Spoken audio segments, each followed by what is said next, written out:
প্ল্যাটফর্মের শেষ প্রান্তে গিয়েই থামা হলো। দিগন্তের আলোটা তখন অনেক আগেই নিভে গেছিল। ততক্ষণে আকাশের বাতিটাও বেশ জ্বলজ্বল করছে। প্ল্যাটফর্মের শেডটা মাথা থেকে সরতেই দেখি সে আধখানা চাঁদ উকি মারছে।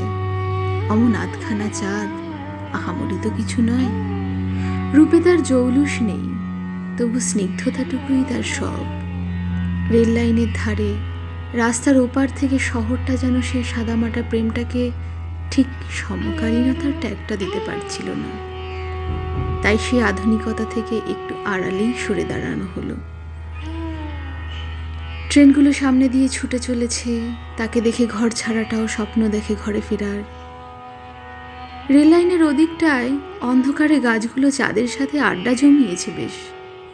সারাদিনে তারা গপ্প দেখে, কত প্রথমবারের হাত ধরা, কত শেষের দিনের চোখের জল, তারা সব দেখে।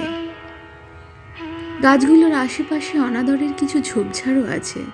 তাদের দেশে তখন পরীর দেশের জোনাক পোকার দল। তারা এই আলো জ্বালায়, অমনি আলো নিভিয়ে লুকিয়ে যায়। এই বুঝি তাদের প্রেম।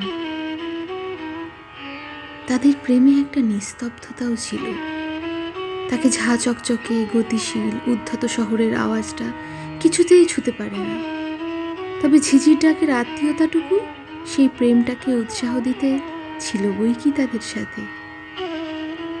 চুম্বনের আলতো স্পর্শ ছুঁয়েছিল ওদের দুজনকেও। ক্ষণিকের সেই স্পর্শ যেন সকল সৃষ্টির সকল প্রেমময় মুহূর্তের প্রাণভ্রমরার জাদুকৌটো।